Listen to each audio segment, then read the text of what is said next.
The desert goes quiet after midnight in Tucson, Arizona. Not the kind of quiet that feels peaceful. The kind that feels like the world is holding its breath. Like something is coming that nobody is ready for. On the first night of February, at 1:47 in the morning, a figure appeared on the front porch of a home in Pima County. He didn't stumble onto that porch. He didn't hesitate at the edge of the property, looking around like a man who wasn't sure he had the right house. He walked directly to the camera mounted near the front door with the kind of purposeful, unhurried stride that belongs to someone who has made this exact walk dozens of times before. He reached out, tapped the lens twice. Casual, rhythmic, like someone checking a piece of furniture they pass every single day. And then the feed went dark. 41 minutes later, 84-year-old Nancy Guthrie was gone. Not wandered off.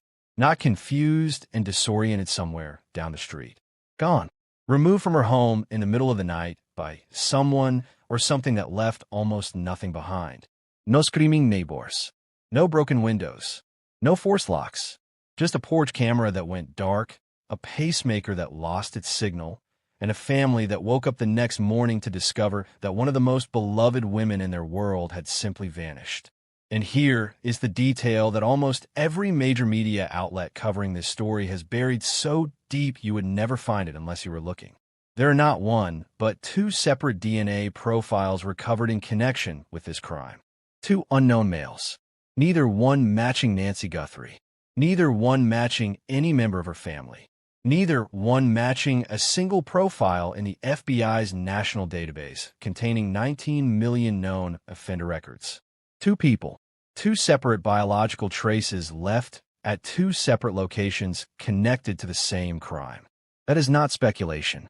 That is not a theory assembled from social media posts and viral comparison videos. That is physical evidence recovered by federal investigators. And it changes the way every single detail in this case has to be read.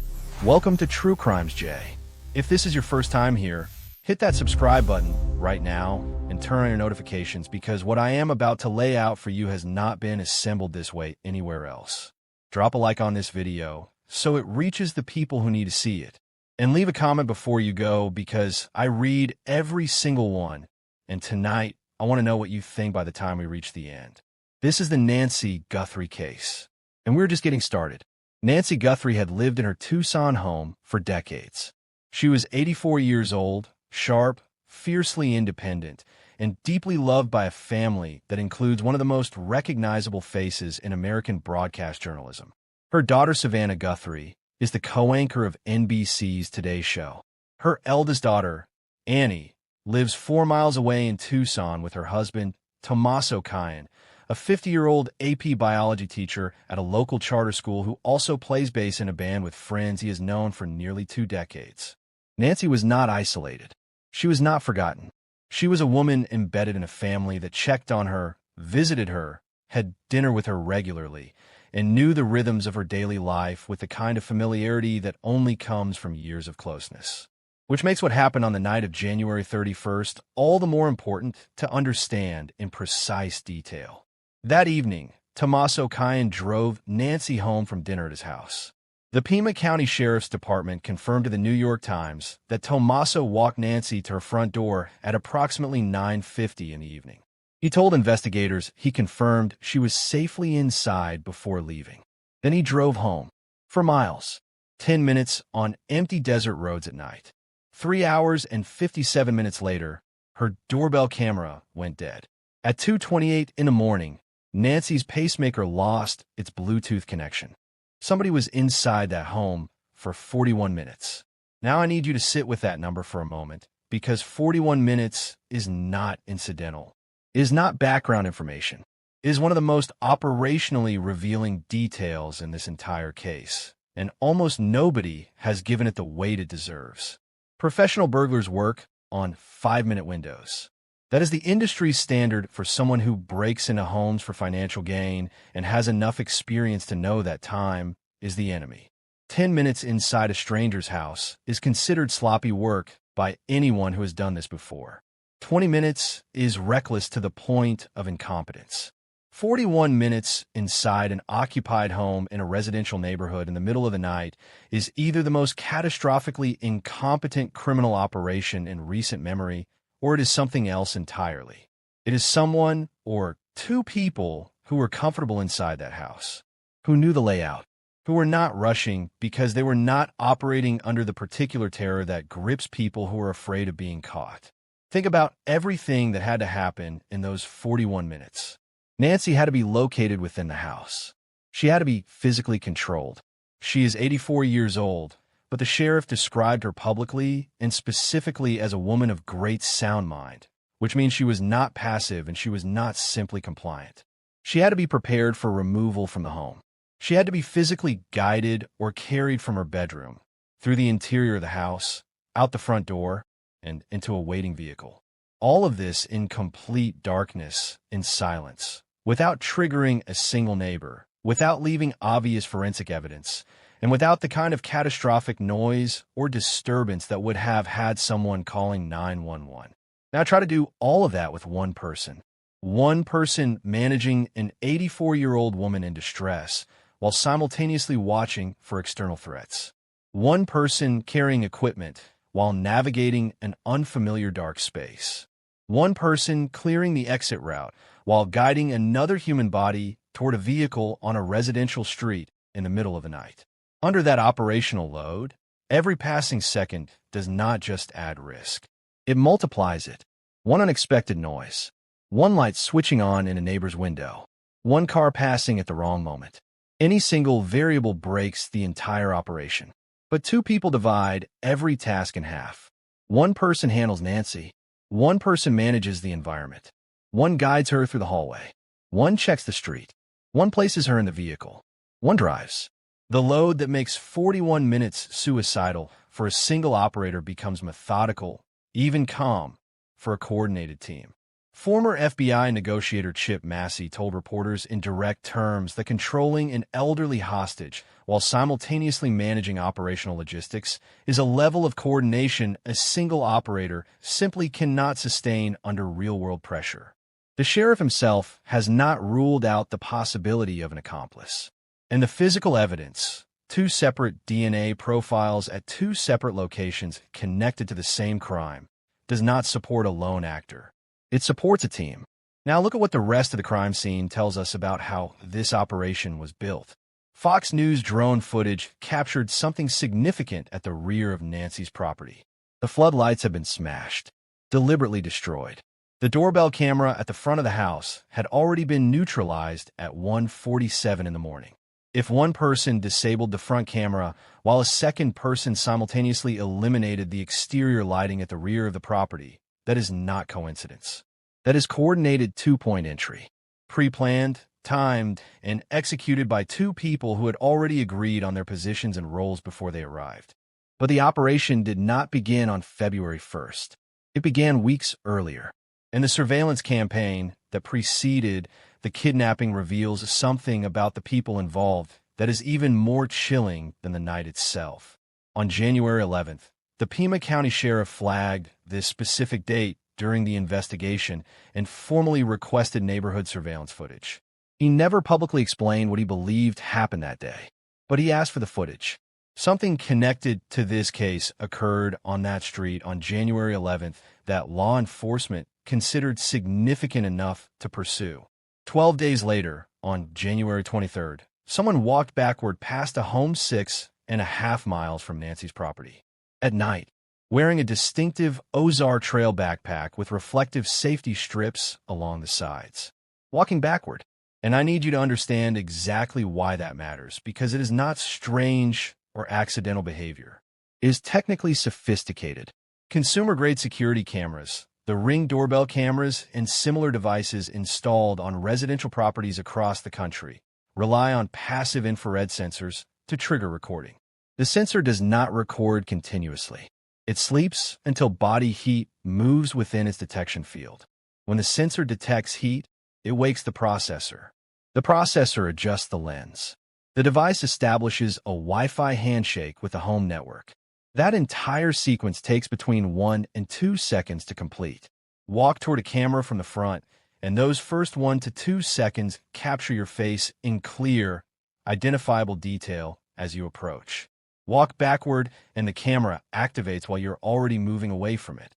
By the time the lens is recording anything usable, your face is already turned in the opposite direction. The camera captures a hoodie, a backpack, a retreating figure, nothing that puts a name to a face. The person filmed on January 23rd was not stumbling around awkwardly in the dark. He was physically manipulating the sensor lag time of a residential security camera, using nothing but the orientation of his own body. That is not the behavior of someone who woke up that morning and decided to do something impulsive. That is someone who researched how these cameras work, developed a specific countermeasure, and then took that countermeasure into the field to test it on a live system. And then a dog barked. He ran, but he ran backward. He maintained his backward orientation even while fleeing the sound of a dog in the middle of the night on a dark residential street. He suppressed the hardwired human reflex to turn toward a sudden, startling sound. He would rather risk tripping over his own feet in the dark than give a single camera frame one clear image of his face. That level of discipline under sudden, unexpected stress does not come from improvisation. It comes from extensive mental preparation and a genuine understanding of what is at stake. 9 days after the January 23rd test, on February 1st, a figure wearing what appeared to be the same distinctive Ozark Trail backpack with the same reflective strips walked onto Nancy Guthrie's front porch at 1:47 in the morning. This time he was not walking backward. He was calm, deliberate. He tapped the camera lens twice, and the feed went dark. The reason is simple, and it is devastating once you see it. January 23rd was not a reconnaissance mission in the conventional sense. It was a test of a specific technical countermeasure. When law enforcement did not show up at that address the following morning, the person conducting the test received the only confirmation he needed. The backward walking technique worked. The camera captured nothing actionable. He was invisible to the system. By February 1st, he was no longer testing anything. He was executing.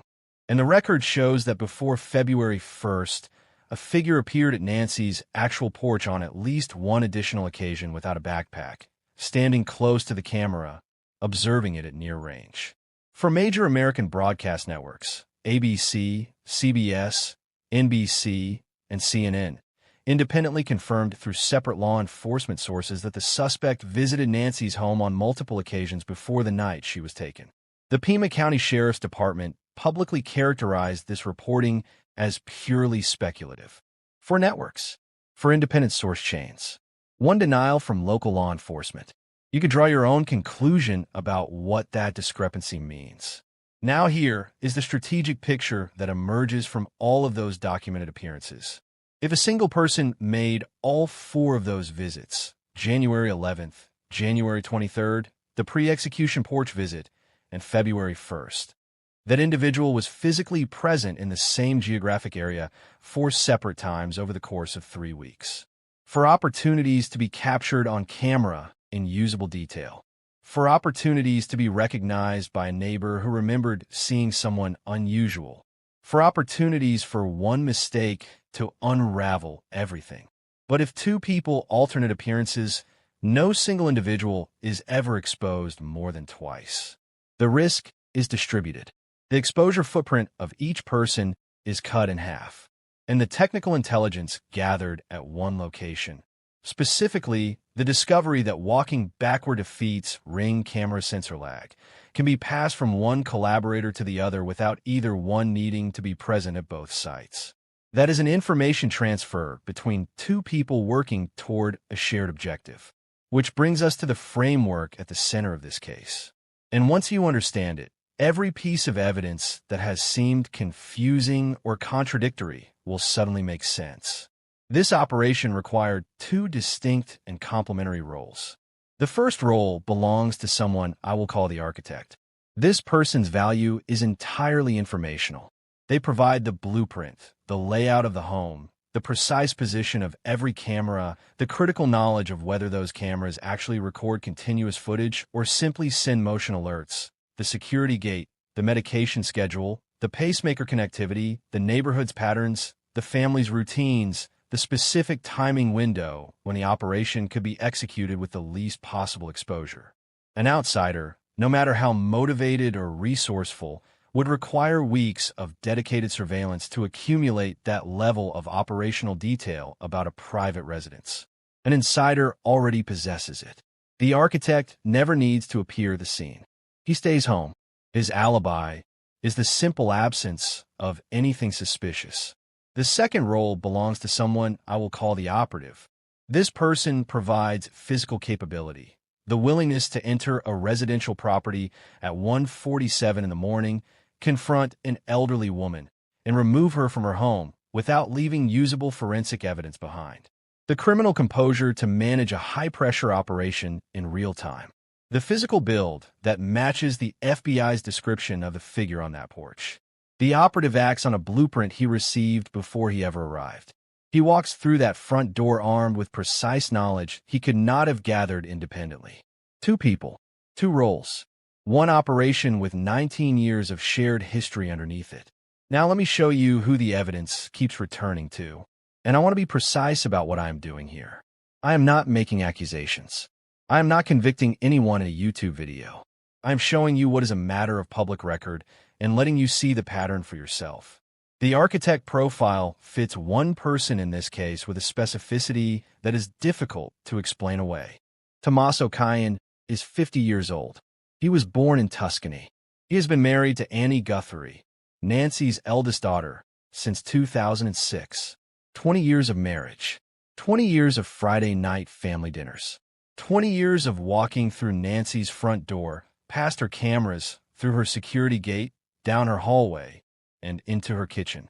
He is the last known person to have seen Nancy Guthrie alive. He teaches advanced placement biology at a charter school in Tucson. College-level molecular biology, genetics, biochemistry. His students learn about polymerase chain reaction amplification, the exact same technique forensic laboratories use to process crime scene DNA samples. His students learn about gel electrophoresis, the exact same analytical method that generates the genetic profiles entered into the FBI's national database. The suspect photographed on Nancy's porch that night wore black nitrile gloves. The exact same gloves used in every biology classroom in America. Tommaso cioni puts on nitrile gloves during every single working day of his professional life. He teaches students how to handle biological specimens without transferring contaminating material. He understands exactly how DNA moves between surfaces. He knows what forensic technicians prioritize when they process a scene. He knows what they look for. He knows what conditions allow them to miss something. But here is the detail that almost no coverage of this case has adequately explained. Nitrile gloves are not forensically perfect barriers. They are manufactured and rated for chemical resistance, not for DNA containment during intense physical activity. Micro tears develop in the material during physical exertion, particularly at the fingertips where pressure is greatest. Perspiration accumulates inside the glove within minutes of sustained physical effort. If you are wearing nitrile gloves while physically controlling and carrying an 84-year-old woman, guiding her, lifting her, loading her into a vehicle, the combination of micro tears and sweat creates conditions under which biological material can transfer through the glove material to surfaces being handled. A biology teacher would know this. Which means a biology teacher would also know that those gloves need to be disposed of immediately after the operation. Not dropped at the scene, not thrown in a nearby trash can, taken miles away and discarded somewhere that no investigator would think to search until it was far too late. Someone found one anyway, 2 miles from Nancy Guthrie's home. A single glove, DNA from an unknown male recovered from the interior material, not in the FBI's database. No match to any of the 19 million known offender profiles on file. Tommaso cioni has no criminal record. His DNA has never been submitted to that database. If that glove belonged to him, the forensic result would look exactly the way it currently looks. Unknown, no match, no record. Now consider what else the person who designed this operation would have needed to know in advance. The cameras, not just where they were positioned, but whether they were actually recording anything. Nancy's home security system used Nest cameras. That system did not have an active cloud recording subscription. The cameras could detect motion and push alert notifications to a connected device, but they were not storing continuous footage anywhere that could be immediately retrieved. The FBI had to partner directly with Google to recover residual data from back-end servers. Data that existed not because the system was recording in the conventional sense, but because of how the underlying architecture handled temporary storage. The only people who would have known those cameras were essentially decorative objects that provided alerts, but no real evidentiary record, are the people who spent consistent time in that house. The people who helped Nancy set up or maintain her technology. The people who walked past that camera on the wall every single week for years and knew that she had never once paid for a recording subscription. The gate. Nancy's front property has a wrought iron security gate. In the FBI footage from the night of February 1st, the suspect passes through that gate without forcing it, without using tools, without leaving any marks consistent with forced entry. No prying damage. No tool impressions. Either Nancy, an 84-year-old woman who had lived safely in the same home for 40 years and had no particular reason to fear the world outside her front door, left it unlocked that night. Or someone ensured it would be open. Someone who had been standing at that exact gate 4 hours earlier in the dark, saying good night after walking her to her door. The medication. Nancy's essential prescription medications were sitting on the kitchen counter inside the home. The sheriff confirmed to reporters that these medications manage conditions which could become life-threatening without consistent daily dosing. The person or persons inside the house for 41 minutes did not take them. In a ransom operation, which is the framework that gives this crime any conventional logic at all, the medications are the single most important portable item in the entire house. A hostage who dies in the first 48 hours because her captors did not understand what she needed to stay alive is worth nothing to anyone trying to collect a ransom. Leaving those medications behind means one of two things. Either the people who took Nancy were so fundamentally incompetent that they did not understand what an 84-year-old woman with a pacemaker requires to survive, or they already knew she would not need them, because the plan was never to keep her alive long enough for a ransom conversation to occur. The timing. Nancy was taken on the precise weekend that Savannah Guthrie had been scheduled to travel internationally for NBC's coverage of the Winter Olympics. Olympic broadcast assignments are negotiated and confirmed months in advance. If you wanted to select a specific window to move against Nancy, during which her most publicly prominent and operationally powerful family member would be on the other side of the planet and temporarily outside her normal domestic routine. Who would know that travel schedule?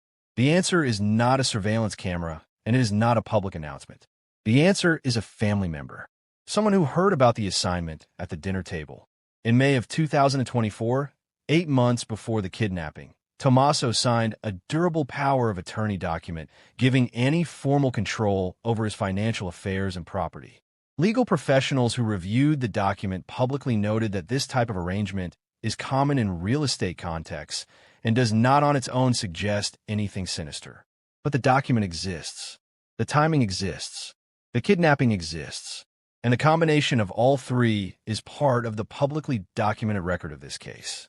Former News Nation journalist Ashley Banfield reported on air that a law enforcement source with direct knowledge of the active investigation told her that Tommaso could be considered the prime suspect. The Pima County Sheriff subsequently made a public statement clearing the family. But federal agents returned to Annie and Tommaso's home on more than 5 separate occasions after that public clearance. They removed items from the property in brown paper bags, the specific type of packaging used by forensic investigators to preserve biological evidence from cross-contamination. Annie's vehicle was towed from the property and formally impounded. The septic system at the residence was examined. Security cameras were physically removed from the exterior of the home. That is not what the evidence-gathering process looks like when investigators have already cleared the people who live in a house. If you're still watching at this point, drop a comment right now that says I'm still here, because the second half of this story is where the two profiles in this case finally converge, and I want to know who is with me for this. This is True Crimes J, and we're going deeper. Now, for the operative. The FBI's official physical description of the suspect captured on Nancy's porch on the night of February 1st is as follows. Male, 5 feet 9 to 5 feet 10 inches tall. Average build, dark clothing, ski mask, nitrile gloves, Ozark Trail backpack, facial hair, specifically a mustache or goatee visible beneath the lower edge of the mask. Former FBI profiler Jim Clementi, reviewing the available footage, identified what he assessed to be a tattoo or distinct marking on the suspect's right wrist. For the first weeks of this investigation, the argument made most frequently and most loudly against Tommaso cioni being the figure on that porch was simple. He was the wrong height. Multiple online commentators placed Tommaso at approximately 6 feet tall. The FBI said 5 feet 9 to 5 feet 10. That 2-inch gap seemed to close the most direct avenue connecting him to the porch footage. And in the process, it opened a different door entirely. Dominic Evans, 48 years old, elementary school teacher, drummer in a Tucson band called Early Black. He has played in that band with Tommaso cioni since 2007. 19 years of shared musical history. They did not meet through mutual friends or professional introduction. Evans found guitarist Walter Goncalves through a Craigslist ad. Tommaso responded to a listing in the Tucson Weekly. 3 men who found each other through classified advertisements and built something together over the following 2 decades. They recorded their debut album at Loveland Studios in late 2009. They named it Life, Love, Murder, for words selected deliberately by 3 men to represent their shared artistic identity. 2 of those words are love. One is life. One is murder. An album title is not evidence of anything on its own, but it is a window into the sensibility of the people who chose it. And it is worth noting that 3 men who met strangers through newspaper ads and became close enough to make music together for 19 years decided collectively that the word murder belonged on the first record they ever released to the public. Dominic Evans is approximately 5 feet 9 inches tall. Average build. He has been photographed publicly on multiple occasions with a mustache and goatee that matches the FBI's specific physical description of the porch suspect. In performance footage from Early Black that was examined by online investigators following the kidnapping, a marking on Evans's right wrist was identified as consistent with the detail noted by Jim Clementi from the FBI porch footage. Every documented data point in the FBI's physical description of the suspect, height, build, facial hair, possible wrist marking, maps onto Dominic Evans. And if the 2-person operational framework holds, Evans would not have needed to conduct his own independent surveillance of Nancy's home to know how to execute what happened on February 1st. He would have needed only one detailed conversation with someone who had spent 20 years learning every relevant detail of that property from the inside. Now go back and look at the suspect's gear with the 2-person framework in mind, because the question of why it was so obviously cheap and tactically wrong is one of the most revealing details in this entire case. A $20 Ozark Trail backpack purchase from Walmart, with reflective safety strips running along the sides that glow under infrared lighting like someone strapped a beacon to their back. A cheap ski mask. A belly band holster strapped incorrectly over a thick jacket in an anatomically wrong position. Firearms instructor and analyst John Correa reviewed the footage and stated plainly that no individual with even a single day of formal tactical training would configure a holster that way. The total estimated cost of every item the suspect wore that night is approximately $70. Defenders of Tommaso cioni cite this detail constantly. Their argument is intuitive. A man who teaches college-level biology, who understands forensic science better than most amateur criminals ever will, who had 20 years to think about what he was doing, that man would not show up to execute a kidnapping looking like he bought his crime kit from a clearance rack. The cheap gear is evidence of a different kind of person, a disorganized person, someone who is not Tommaso cioni. But flip that argument completely and hold it up to the light. If you are an intelligent, methodical person planning a serious crime that you cannot be connected to, One of your primary strategic concerns is the behavioral profile the FBI will construct to describe who they are looking for. If the suspect arrives at the scene in professional gear, night vision equipment, a signal jamming device, a suppressed firearm, technical tactical clothing, the behavioral analysts describe an educated, disciplined, trained individual with specialized knowledge. That profile is narrow. It points towards specific categories of people. People with scientific or technical backgrounds. People like educators with detailed knowledge of forensic methodology. But if you deliberately assemble the cheapest, most tactically incorrect kit imaginable, the wrong backpack, the wrong holster, the reflective strips you absolutely should have cut off before you ever left the house, you do not just look incompetent. You build a character. You create a behavioral template. The FBI profilers describe a disorganized, impulsive offender with no planning history. Someone who acts on emotion rather than logic. Someone who has never executed anything resembling a coordinated criminal operation before. And they stop looking at the methodical science educator living 4 miles away. That is not stupidity worn as a costume. That is intelligence worn as stupidity. In a full month into this investigation, with no named suspects and no arrests, that costume appeared to be doing exactly what it was designed to do. Now consider what the period following the kidnapping tells us about the people closest to this case. For weeks after Nancy disappeared, Tommaso cioni was invisible. Every other member of the Guthrie family placed themselves in front of the camera and stayed there. Savannah posted deeply emotional videos online begging for information about her mother's whereabouts.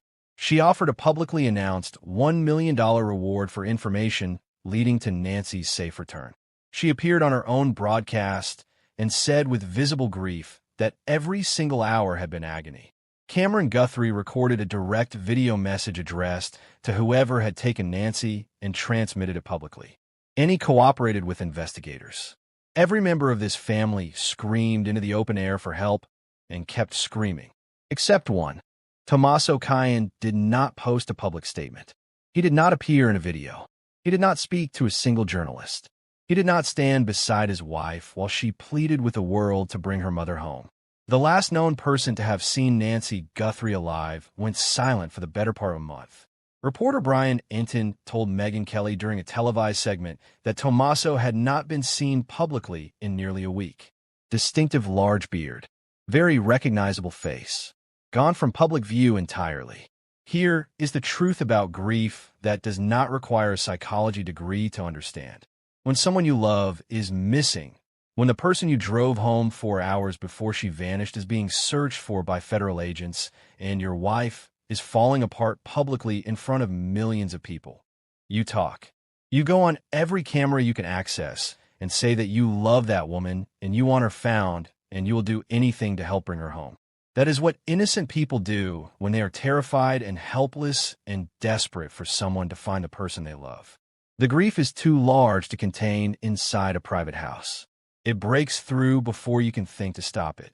Silence is a deliberate choice, and it is specifically the choice that attorneys advise their clients to make when they have been told that every public statement is a potential exhibit at a future criminal proceeding. On March 2nd, 1 month to the day after Nancy was taken, Tommaso appeared in public for the first time. He walked arm in arm with Annie and Savannah to the memorial that had formed outside Nancy's home. Yellow flowers, handwritten cards, camera crews present and rolling. His first public appearance in weeks. No statement to the press. No interview. No plea directed at whoever had taken Nancy. Just a walk to a memorial on the 1-month anniversary with the cameras watching. And the internet watched him walk. Not his face. Not the expression he wore. His walk. Because the man who had appeared on Nancy's porch at 1:47 in the morning had a walk too. And within hours of that memorial footage appearing online, side-by-side comparison clips were circulating everywhere. The gait, the shoulder movement, the stride length, the rhythm. Thousands of people running 2 clips on a continuous loop asking the same question. No confirmed public alibi for Tommaso during the 3 hours and 57 minutes between when he walked Nancy to her door at 9:50 in the evening and when her doorbell camera went dark has ever been released. No confirmed alibi for Annie during that same window. They live in the same house. Whatever alibi one of them provides, the other is positioned to confirm. For miles, 10 minutes on empty desert roads. That is a gap wide enough to drive home. Sit quietly until the neighborhood around Nancy's property goes fully dark and still. Change clothes, drive back, park outside the range of any camera you have already identified during 20 years of visits. Walk to a house you know better than any other place on earth. Complete an operation whose every detail you assembled over months of careful thought. And be back in your own bed before the sun comes up. Now here is where this case stands as of the most current publicly available information. 2 separate DNA profiles. 2 unknown males. Neither one in the FBI's national database. One recovered from biological evidence found inside Nancy Guthrie's home. One recovered from a single glove found 2 miles away. A 41-minute operational window that the physical and logistical evidence strongly suggests required 2 people working in coordinated roles to execute without catastrophic exposure. A suspect captured on camera approaching a residential security camera with a movement pattern that body language professionals reviewing the footage described specifically as ownership behavior. The instinctive, unconscious physical ease of someone whose body has encoded a particular space through years of repetition. A biology teacher with 2 decades of weekly access to every relevant detail of the target property. A professional working knowledge of forensic DNA methodology and daily hands-on familiarity with the exact type of gloves recovered 2 miles from the scene. A bandmate of 19 years whose height, build, facial hair, and possible wrist marking align with every documented point in the FBI's official physical description of the porch suspect. A month of complete public silence from the single individual who was closest to the last confirmed moment Nancy Guthrie was alive, followed by a carefully timed first public appearance on the 1-month anniversary of her disappearance. Federal investigators returning to the same household more than 5 times after a public clearance. Brown paper evidence bags leaving the property. A vehicle impounded. A septic system examined. Security cameras removed from the exterior walls. Law enforcement has not named a suspect. The investigation is ongoing. Nancy Guthrie has not been found, but the evidence in this case has never pointed at nothing. It has pointed consistently across physical evidence, operational analysis, behavioral pattern, and documented investigative activity at a 2-person operation built on 19 years of friendship and 20 years of family access. When this case finally breaks, whether in a courtroom or a press conference or a recovery, these are the threads that will have led investigators there. Nancy Guthrie deserves answers. Her family deserves answers. And the public record as it currently exists demands that those answers come. If this video reached you and connected pieces that you have not seen assembled anywhere else, share it with someone who needs to see it. The more attention this case receives from people who are paying careful attention, the more pressure exists on everyone involved to account for what the evidence already shows. Subscribe to True Crimes J if you are not already here. Every case on this channel gets this depth of analysis, this level of commitment to following the evidence exactly where it leads regardless of who it points toward. Hit the like button so the algorithm puts this in front of the people who are looking for it. And drop your full theory in the comments below. Do you see a 2-person operation? Do you see the architect and the operative? Does the evidence land for you the way it lands for me? I read every comment, every single one.